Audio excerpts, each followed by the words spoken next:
Hi, I'm Chad, and tonight I'm going to show you how to make fresh grilled corn on the cob, leaving the husks on to preserve the juices and give it a better taste. First you're going to start by pulling off the husk, not all the way down, just keeping a thin couple layers on the actual corn. We don't want it to burn on the grill.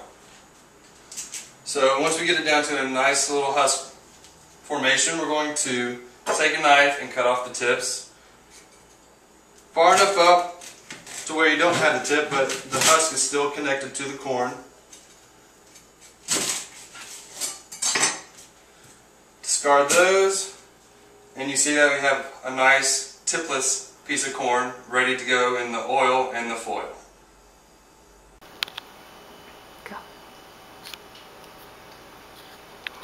So once you have your cob prepped, tips cut off and the husk pulled down to a few layers of the husk still on there, you're going to want to roll it in oil and wrap it in foil.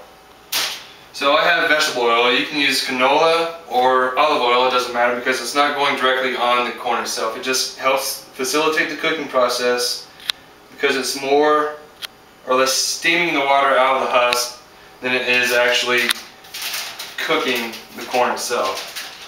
So I'm just going to roll this a few times in the oil, wipe my hands, then I'm going to roll it, close the end so no oil leaks out on the grill and starts a huge fire, which we all know is a bad thing.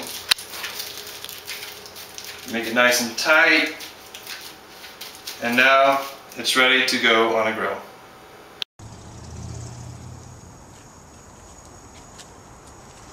Hi, so now we've come out to the grill. It's been on medium preheat for about 5 to 8 minutes, ready for the corn to go on. And my rule of thumb is, if I'm going to keep it on medium heat, I'm going to put it on the upper rack for 20 minutes, rotating about every 5 minutes. If it's going on the lower rack, I'm going to turn down the heat and rotate about every 4 minutes.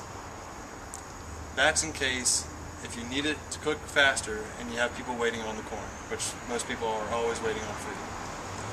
So I'm going to keep it on medium heat and put the corn on the upper rack.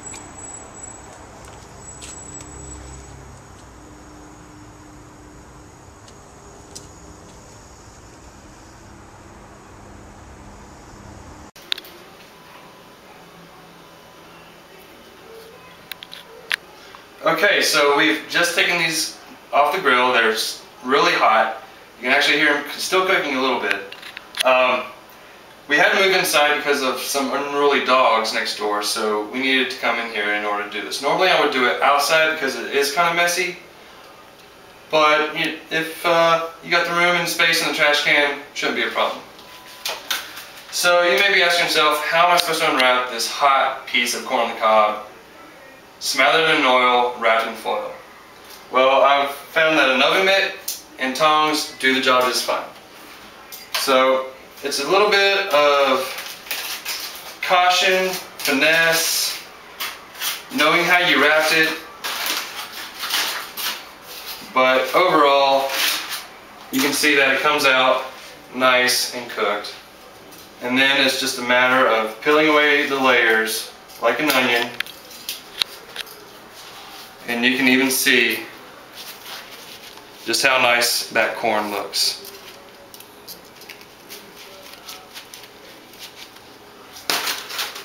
So the husk and the silk will usually come right off. A little bit of picking, but overall you can see that's a juicy piece of corn.